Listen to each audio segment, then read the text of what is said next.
কাজটি তাকে দিয়ে করিয়ে নাও। স্টাফ দিয়ে রুমটি পরিষ্কার করিয়ে নাও।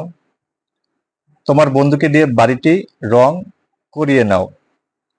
তোমার বোনকে দিয়ে কেকটা বানিয়ে নাও। সো এই সকল সেন্টেন্স বানাতে হলে আমাদের সব থেকে যেটা বেশি প্রয়োজন সেটা হচ্ছে গেট। গেট মানে আমরা মূলত জানি পাওয়া, বাট এই পাওয়া মানে ছাড়াও গেটের ইউজ আমরা অনেক ক্ষেত্রে করে থাকি। চলো কিছু এক্সাম্পল দিয়ে দেখে নেওয়া যাক। যেমন প্রথমেই রয়েছে কাজটি তাকে দিয়ে করিয়ে নাও। সো প্রথমে যেটা তোমাদের করতে হবে বা বসাতে হবে সেটা হচ্ছে গেট।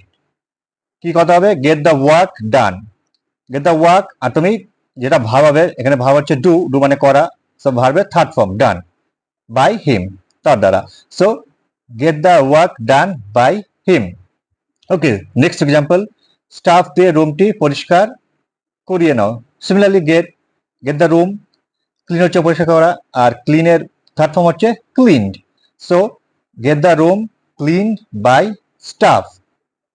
ওকে, থার্ড এক্সাম্পল, তোমার বন্ধুকে দিয়ে বাড়িটি রং করিয়ে নাও। Similarly get the house paint, এটা পেইন্টেড বাই ইয়োর ফ্রেন্ড। তোমার বোনকে দিয়ে কেকটা বানিয়ে নাও। Again get, get the cake কি হবে? কেক বানানো, বেক, আর বেকের third form baked. So get the cake baked কার দ্বারা? By your sister. ওকে, তোমার বন্ধুকে দিয়ে নোটগুলি লিখিয়ে নাও। সো এটা তোমাদের করতে হবে অ্যান্সারটা।